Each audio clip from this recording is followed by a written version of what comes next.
Hi యూస్ welcome to Manimanthan TV. మనతో ఇవాళ సిఏ హనుమాన్లు గారు ఉన్నారు.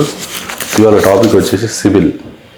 Sir good morning sir. Good morning sir, CIBIL అంటే ప్రతి ఒక్కళ్ళకి వచ్చేది, అంటే చిన్న వ్యాపారం నుంచి ఎవరైనా సిబిల్ చూసే లోన్ ఇవ్వడం కానీ జరుగుతుంది. అసలు సిబిల్ ఎప్పుడు వచ్చింది సార్? సిబిల్ అనేది ప్రతి ఒక ఫైనాన్షియల్ ఇన్స్టిట్యూషన్ ఒక 20-30 సంవత్సరాల క్రితం స్టార్ట్ అయింది. ఇది గవర్నమెంట్ ఆర్గనైజేషన్ కాదు, ఆథరైజ్డ్ కాదు, అయినా కానీ రిలయబుల్ ఆర్గనైజేషన్ అనమాట.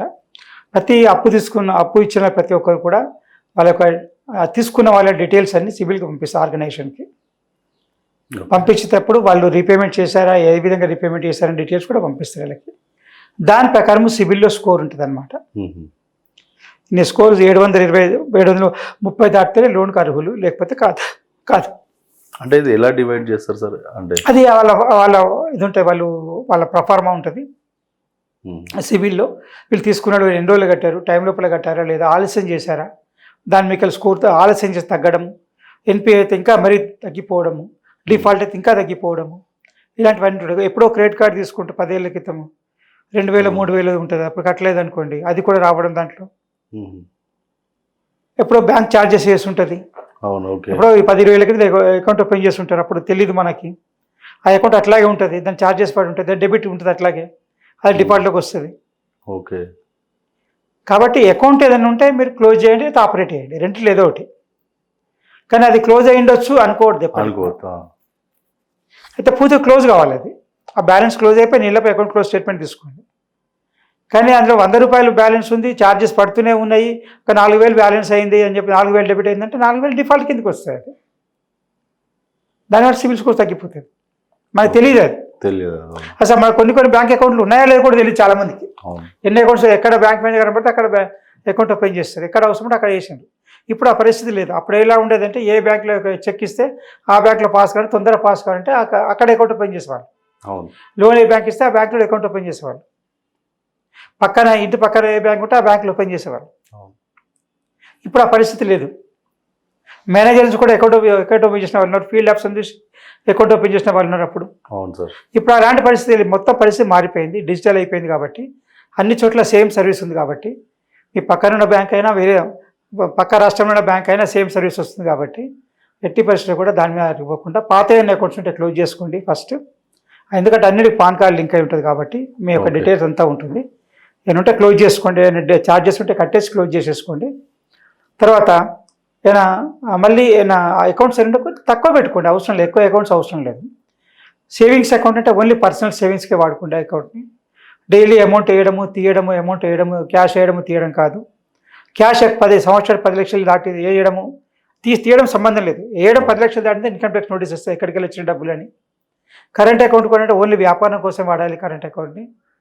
ఆ కరెంట్ అకౌంట్ ట్రాన్సాక్షన్ కూడా కంపల్సరీ జిఎస్టీకి పోతుంది. అది మీరు చూపించకపోయినా బ్యాంక్ ట్రాన్సాక్షన్ మొత్తం జిఎస్టీకి వెళ్తే వాళ్ళు ఆ రేట్ మీరు చేసే వ్యాపారం మీదకి వెళ్ళి 6%, 12%, 18% జిఎస్టీ ఇస్తారు. మీరు కస్టమర్ దగ్గర తీసుకున్నా తీసుకోకపోయినా ఆ జిఎస్టీ ఉంటుంది.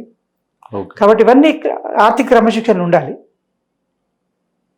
అంటే బ్యాంక్ అకౌంట్ అనేది మీ పర్సనల్ కాదు, బ్యాంక్లో ఉంటుంది ఇన్ఫర్మేషన్ అంతా. ఆ ఇన్ఫర్మేషన్ అంతా మొత్తం బ్యాంకింగ్ సెక్టర్ తెలుస్తుంది, సిబిల్కి తెలుస్తుంది, ఇన్కమ్ ట్యాక్స్లో తెలుస్తుంది, జిఎస్టీలో తెలుస్తుంది.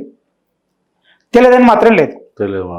మన ఇంట్లో ఉన్నది ఎవరికి తెలియకపోవచ్చు, కానీ బ్యాంకులో వేసిన ప్రతి ట్రాన్సాక్షన్ అందరికీ తెలుస్తుంది. కాబట్టి అని నా డబ్బుగా దేశాన్ని తీసుకున్నాను అనుకోండి కాదు, వేయడానికి తీయడానికి మధ్యలో బ్యాంక్ ఉంది, కుడి చేయడం మధ్యలో బ్యాంక్ ఉంది. కాబట్టి అప్పుడు ఒక సమస్యలు వస్తాయి.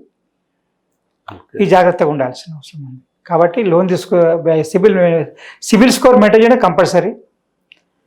అంటే టైం లోపల ఆలస్యం కాకుండా పేయాలా, టైం లోపల పేయాలి, ఎన్పీ కాకుండా చూసుకోవాలి, డిఫాల్ట్ కాకుండా చూసుకోవాలి. ఏమైనా క్లోజ్ అయిన అకౌంట్స్ ఉంటే క్లోజ్ చేసుకోండి. క్రెడిట్ కార్డు కానీ, లేకపోతే ఎప్పుడో తీసుకున్న క్రెడిట్ కార్డు చిన్నది, అది కట్టేది ఉంటుంది, అవి ఛార్జెస్ ఉంటాయి, అట్లాగే ఉంటాయి అవి. మనం అడ్రస్ మారిపోతాం, అడ్రస్ మార్పితే మాత్రం పాన్ కార్డు ఎట్టుపోదు కదా, ఆధార్ కార్డు పాన్ కార్డు ఎట్టుపోదు, మనది నెంబర్ ఉంటుంది, ఆ ఛార్జెస్ పడుతూనే ఉంటాయి. అవి కమ్యూనికేషన్ రావాలంటే కమ్యూనికేషన్ రాకపోవచ్చు. ఇవన్నీ సమస్యలు ఉంటాయి. ఇవన్నిటి కూడా జాగ్రత్త పడి సిబిల్ని చూసుకోవాల్సిన అవసరం ఉంది. సిబిల్ అంటే క్రెడిట్ ఇన్ఫర్మేషన్ బ్యూరో, ఏదో అది ఫుల్ ఫామ్ ఏదో ఉంటుంది, దాంట్లో స్కోర్ ఉంటేనే మాకు లోన్ వస్తే, లేకపోతే రాదు. ఈవెన్ గవర్నమెంట్ ఇచ్చే సెక్యూరిటీ లేని ముద్రా లోన్స్ కూడా సిబిల్ స్కోర్ ఉంటేనే ఇస్తే, లేకపోతే ఇవ్వరు. ఓకే. ఇప్పుడు 500 అంటే ఎగ్జాంపుల్ 500 నుంచి 600 మధ్యలో ఉందండి ఆన్సర్. మీరు అన్నారు కదా 700 చిల్లర. అది కవర్ చేసుకోవాలంటే అంటే ఎన్ని సంవత్సరాలు పట్టదు సార్? మనం తీసుకున్న లోన్ మీకు ఎలా ఆధారపడి ఉంటుంది. ఓకే. సపోజ్ ఇంకో లోన్ తీసుకుని టైం లోపల కట్టేసాము, అప్పుడు 10-20 పాయింట్స్ పెరుగుతుంది. ఓకే. ఒక్కసారి 700 కిందికి వచ్చిందంటే, 500కి వచ్చిందంటే అది 700కి పోవడానికి కనీసం 3 సంవత్సరాలు పడుతుంది. ఓకే. మినిమం అది. మినిమం. దానికోసం లోన్ తీసుకోవాలి, రీపేమెంట్ చేయాలి. అదొక ప్రాసెస్ అయిపోతుంది. ప్రాసెస్. కాబట్టి సివిల్ అనేది మన ఎక్స్రే, అది ఫైనాన్షియల్ ఎక్స్రే, అది లోన్కి ఎక్స్రే, ఫైనాన్షియల్ కాదు కానీ లోన్ ఎక్స్రే అది.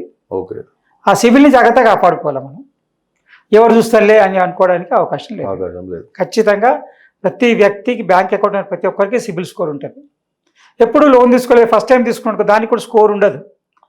అయినా కానీ బ్యాంక్ వాళ్ళే సిబిల్ స్కోర్ లేకున్నా కానీ ఇంతకుముందు ఎప్పుడు లోన్ హిస్టరీ లేదు కాబట్టి ఇవ్వచ్చు, లోన్ ఇవ్వచ్చు. అప్పుడైనా సిబిల్ జనరేట్ అవుతుంది. అప్పుడు రీపేమెంట్ స్టార్ట్ అయినప్పుడు సిబిల్ జనరేట్ అవుతుంది. ఇప్పుడు మీకు చాలామంది చూడండి, ఎప్పుడు బ్యాంకులు ఫోన్ చేస్తుంటాయి మీకు లోన్ కావాలా అని చెప్పాలి, ఫైనాన్స్ ఇన్స్టిట్యూట్ ఫోన్ చేస్తుంటాయి, మెసేజ్లు వస్తాయి మీ పర్సనల్ లోన్ ఇంత దొరుకుతుందని చెప్పాలి. అవన్నీ ఎందుకంటే సిబిల్లో మనం చూస్తారనమాట. వాళ్ళు వెరిఫై చేసుకొని వాళ్ళ ఇన్ఫర్మేషన్ ఉంటుంది, ఎవరు కరెక్ట్ పర్సన్, ఎవరి దగ్గర సిబిల్ 750 పైన ఉంది అని వాళ్ళకి ఫోన్ చేయడం, వాళ్ళకి మెసేజ్ పంపించడం చేస్తుంటారు. ఈ సిబిల్ స్కోర్ బాగుంది అని మనకి చెప్పరు వాళ్ళు, కానీ మీకు లోన్ ఎలిజిబుల్, మీరు ఇంత లోన్ తీసుకోవచ్చు అని చెప్పండి. ఈవెన్ ప్రతి ప్రైవేట్ బ్యాంక్ చేస్తుంది, అన్ని బ్యాంకులు చేస్తున్నాయి ఫోన్స్, డైలీ ఫోన్ సిబిల్స్. వాళ్ళకి సిబిల్ స్కోర్ ఉంటుంది వాళ్ళ దగ్గర ఇన్ఫర్మేషన్. ఓకే. మనం సిబిల్స్ మనం ఇవ్వాల్సిన అవసరం ఏం లేదు, మొత్తం ఇన్ఫర్మేషన్ బ్యాంకే ఇస్తుంది. ఓకే. మన పర్సనల్గా ఇవ్వాల్సిన అవసరం లేదు. ఇప్పుడు అంటే పాత ఎప్పుడు క్లోజ్ అయిన అకౌంట్స్ ఉంటే అవి ఇన్ఫర్మేషన్ ఇవ్వాలి. ఓకే. అంటే మనం చెక్ చేసుకోవాలంటే ఏమైనా పోర్టల్ ఉంటుంది? పోర్టల్ తీసుకోవచ్చు, సిబిల్ పోర్టల్ అంటే దాన్ని చూసుకోవచ్చు. ఓకే. అంటే మన పాన్ కార్డు కానీ ఏదైనా దానికి సిబిల్ పోర్టల్లో చూసుకోవచ్చు. ఓకే. కరెక్షన్ చేయలేము, చూసుకోవచ్చు ఎంత స్కోర్ ఉంది అనేది చూసుకోవచ్చు. మనం యూఎస్కి సిబిల్ మెయింటైన్ చేసుకోవాలంటే సూచనలు చెప్పాలంటే సిబిల్ మెయింటైన్ చేయాలంటే ఫస్ట్ అప్పు తీసుకోవద్దు, తీసుకుంటే మాత్రం టైం లోపల కట్టండి, ఎన్పీ కాకుండా చూడండి, డిఫాల్ట్ అస్సలు కావద్దు. క్రెడిట్ కార్డ్స్ ఇవి తీసుకున్నా కానీ టైం లోపల కట్టండి. ఎప్పుడైనా తీసుకొని ఉన్నా కానీ అవి రీపేమెంట్ చేసేయండి. అప్పుడు ఏంటంటే కొన్ని వెహికల్ లోన్స్ కానీ పర్సనల్ లోన్స్ కానీ చాలామంది ఇచ్చేవాళ్ళకు. అవును సార్. తీసుకున్నారు, ఎప్పుడో తీసుకుంటారు, అప్పుడు అవి కట్టేసిండో లేదా కంపెనీ కూడా క్లోజ్ అయి ఉంటుంది. మీరు లోన్ తీసుకున్న కంపెనీ క్లోజ్ అయిపోయి ఉంటుంది, ఎట్లా కట్టాలి అది? వాడు తీసుకుంటూ లేడు, ఏం చేయాలి? దానివల్ల కూడా సిబిల్ స్కోర్ తగ్గిపోతుంది. ఓకే. మీరు ఎవరైతే ఎక్కడి నుంచి లోన్ తీసుకున్నారో ఆ ఫైనాన్షియల్ క్లోజ్ అయిపోయింది. ఓకే. ఇక్కడ ఎవరు కడతారు? ఆ సిబిల్ స్కోర్ పెరగాలంటే అది అలా ఏరాలి, ఎట్లా ఏరుతుంది అది? ఇది కూడా సమస్య. కొన్ని ఫైనాన్స్ కంపెనీ మనం చూసాము, కొన్ని ఫైనాన్స్ కంపెనీ క్లోజ్ అయిపోయినాయి. అది 10 ఏళ్ళ కిందట విపరీతంగా లోన్స్ ఇచ్చినప్పుడు క్లోజ్ చేసుకుని వాళ్ళ యాక్టివిటీస్ అన్నిటిని. ఇన్సాల్వెన్సీలు ఉన్నాయి, అవన్నీ ఎవరు కడతారు అప్పుడు డబ్బులు? కానీ ఒక డిఫాల్ట్ అనేది, ఎన్పీ అనేది, డిఫాల్ట్ అనేది, డిలే అనేది ఆ స్కోర్లో ఉండిపోయిందండి. చాలా కష్టం అది మార్చడం. కష్టం. కాబట్టి సిబిల్ స్కోర్ చాలా జాగ్రత్త మెయింటైన్ చేయాల్సిన అవసరం ఉంటుంది.